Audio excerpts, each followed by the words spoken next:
Ochalaba okwanjula n'embaga nga kukutuusibwako The City Bridals ku Kamukamu Plaza ne Hillwater Purity Nothing Less.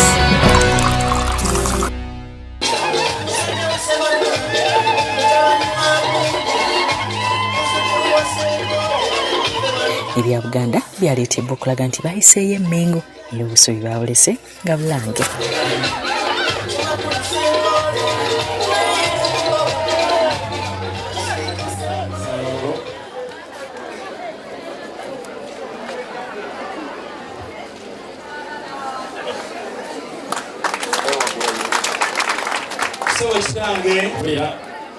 Taata wa Buganda Ssaabasajja Kabaka tayinza kubeera yekka ate maama nga taliiwo. Kati kola bwoti omwana oyo omwana akwase jjajja Kwasa jjajja.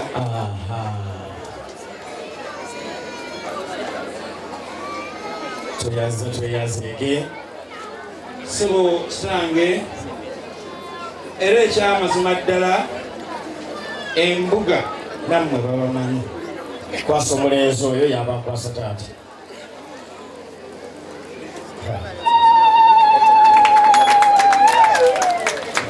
Toyazeege Era kitange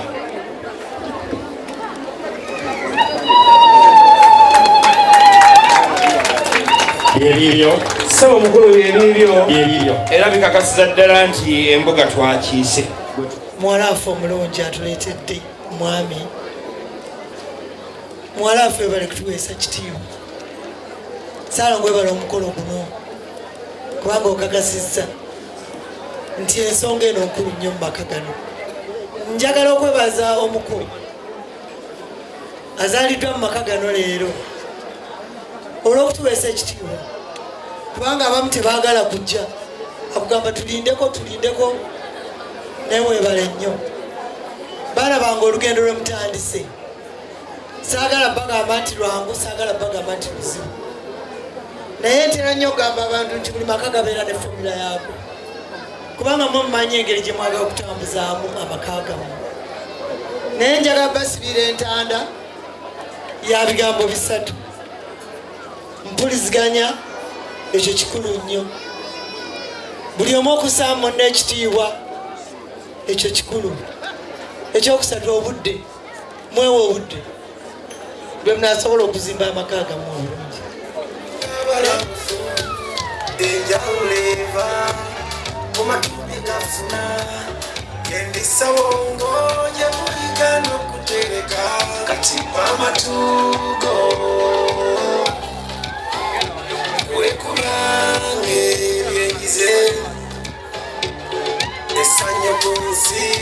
Taata muyimbi wa ddiini ayagala nnyo eddiini era yayimbidde abantu ennyimba ez'enjawulo omuli ne muwala we.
Obufumbo liba lyato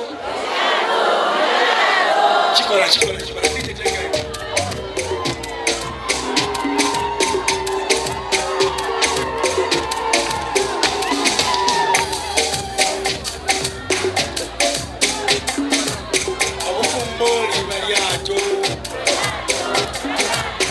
Kanyankasole mekumbira ebiyuza liba bingi Kanyankasole mekumbira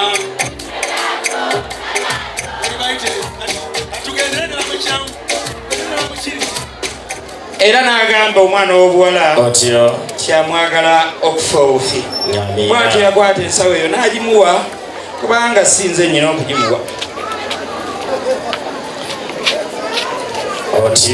kale awo omwana mulenzi weddireyo ekyakatebe ate tusooke tulabe bino ebiri wano yembyayagala nnyo hago okusinga poloti za Jomayi. Kakati ndi wano eno n'omugole omwami mwami musanyufu ddala nga tayinza butabeera musanyufu ku muntu gwatutte kati nyumye naye nkagala nnyo sibye kyandasemu bulungi nyabo gyebaleko sebo kale nyabona gyebaleko oli otya leero ndi musanyufu nnyo kubanga kino nkituuseeko ate era nga nkikoleredde ebbanga ddene kyala mumaze naye ebbanga tuli myaka 5 kati okunjaluddawo omwana w'omugagga abaana b'abagagga nga tebatera basanga tebyali byangu naye nga namusanga ne mukwano gwe nemwagala mulaba era nengezaako ngera bibeera tebyali byangu naye twamaliriza ne tukwatagana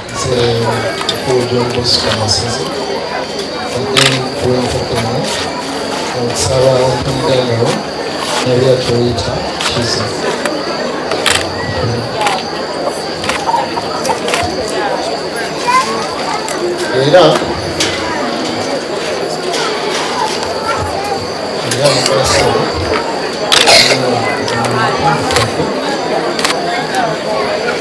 mukazi y'omukeera nayemugesa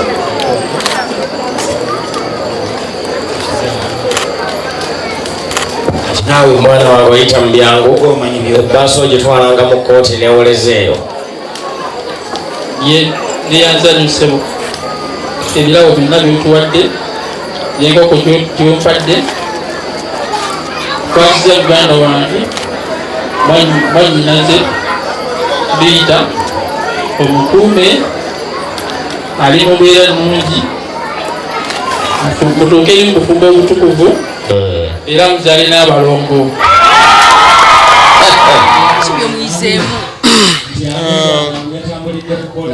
muyita Kerry Pinky.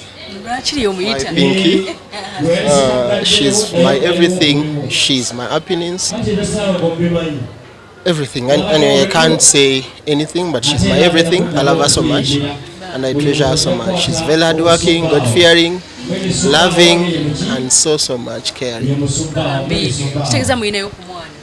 Nomwana tuli muteekateeka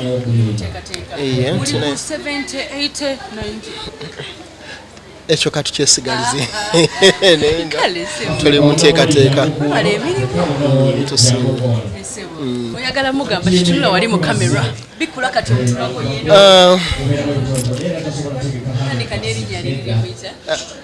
Pinky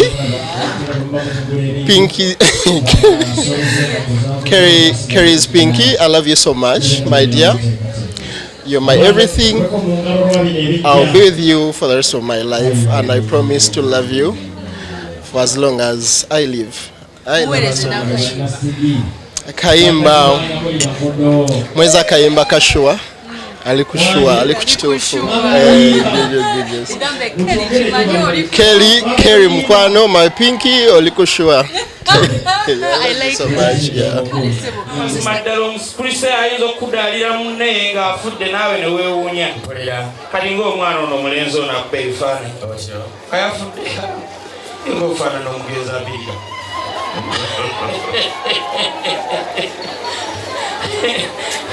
saba omukulu ekyamazima bakuteeka mu ssanduuke omukristaayo n'akukolereza oluyimba olukudaalira ddalira naawe ne weewuunya mukulu atandika mpola ng'olowooza byakusaaga kitaffe tuwayo gy'oli omwana w'oyebasi n'oganda emazima ddala ogobebaka mu ssanduuke olinga tumanyi bulirwo gye buli ate mukulu bw'avaawo n'amala eggobe mu kibya nti n'embeera eno y'abannaffe bano ab'ekibuli naye weeri ne bannaffe ab'ewakayanja kale no mubuufu obwo mukulu era ne bino bigenda n'ebitiibwa byabyo.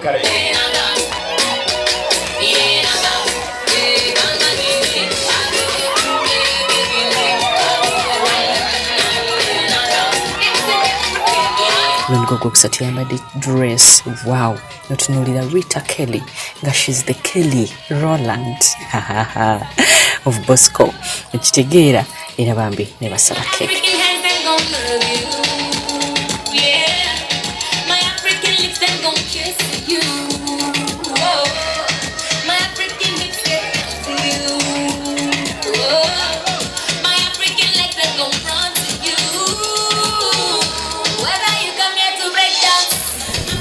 Omukwano Kerry nkwagala nnyo okuva ku ntobo y'omutima gwange era webale kusanyusa my brother tukwagala nnyo era webale kutuuka ku lunaku luno webale kuba musanyufu era nyumirwa olunaku tumwaniriza nnyo amanye waffe tumuyita Malala. She's Kerry and she's Pinky, so we love her so much.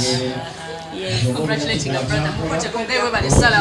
Webale kusalawo mukulu wange, webale kufuna mukyala, webale kutuleeta maka ne bakuzaala. Tuli basanyufu nnyo Sharita, webale kujja ku mukolo gwaffe n'ogwesa ekitiibwa. Mwebale nakulya kamere naffe tulidde nga kawooma mulembere y'abakeri weewooma. Ewooma nnyo. Kerry mukyala mufumbi ate mukozi. Yes. Kale bambi sebo biwedde byagala okwogera.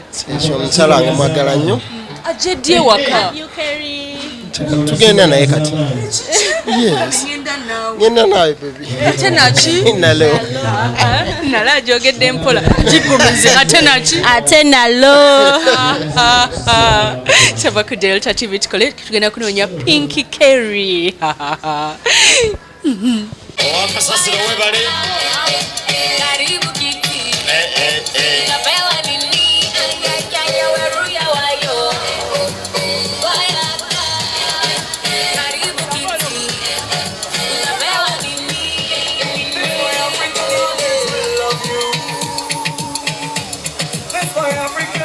Delta TV webale nnyo.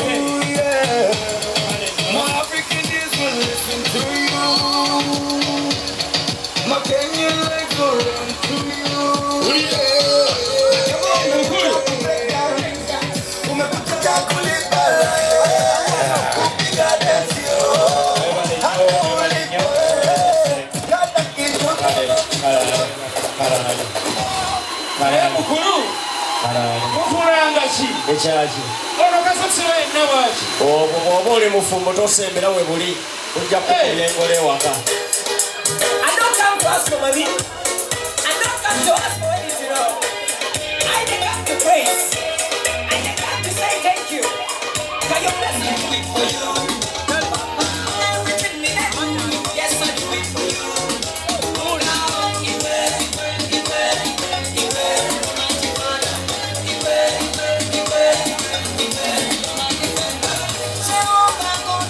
they shine my eyes to see. You bless me there more. Ritah Kelly.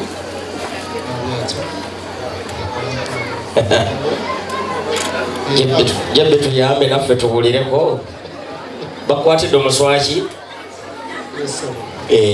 Kati byogere ng'okutta omukono gwe guli. Ekibatu kye ekya left nga kikutte. Ekibatu kye ekya left. Nedda. Kwata left eri. kulumbude guli aguwanikeko bwati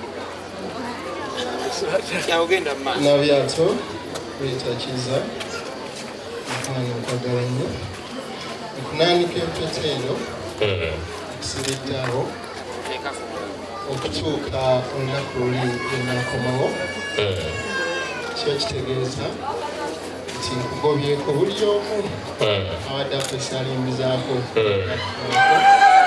era kiwedde